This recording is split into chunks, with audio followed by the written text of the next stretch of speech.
ஏப்பா அந்த கேவிபி கத்துங்கிறது நிறைய நேயர்களுக்கு எப்படி சப்ஸ்கிரைப் பண்ணுறதுன்னு தெரியல. அதனால் நிறையா பேர் அது உள்ளே போய் பார்க்க மாட்டேங்கிறாங்க. அது எப்படி பண்ணுறதுன்னு காட்டினீங்கன்னா எல்லா நேயர்களும் ஓரளவுக்கு பார்த்துருவாங்க. இது ரொம்ப ஈஸி.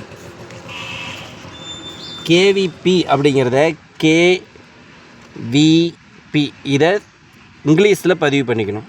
ஒரு பேஜ் விட்டுக்கணும். அப்புறம் தமிழுக்கு கொண்டு வந்து கே இத் அப்படிங்கிறத பதிவு பண்ணிக்கணும். இப்போது இந்த கீழே இருக்குது பார்த்திங்களா, அந்த ப்ளூ கலரில் ரவுண்ட் வருதுல்ல, அதை இப்படி நம்ம தொட்டோம்னா நம்ம சேனல் ஓப்பன் ஆயிடுச்சு. இங்கே வந்ததும் இது ஓப்பன் ஆனது. இங்கே பாருங்கள் சப்ஸ்கிரைப்னு ஒரு பட்டன் வரும், அந்த கருப்பு கலரில் இருக்கும். அதை இப்படி தொட்டிங்கன்னா பாருங்கள் பூ மாதிரி. இப்போ நம்ம சேனலோடைய அனைத்து வீடியோக்களும் உங்களுக்கு வரும். மறுபடியும் அதை இப்படி தொட்டிங்கன்னா பெல் பட்டன், இதை இப்படி தொட்டிங்கன்னா நம்மளுடைய ஒவ்வொரு வீடியோவும் உடனுக்குடனே அப்டேட் ஆகிடும். பார்த்துக்கலாம். இதுதான் இதனுடைய மேட்ரு.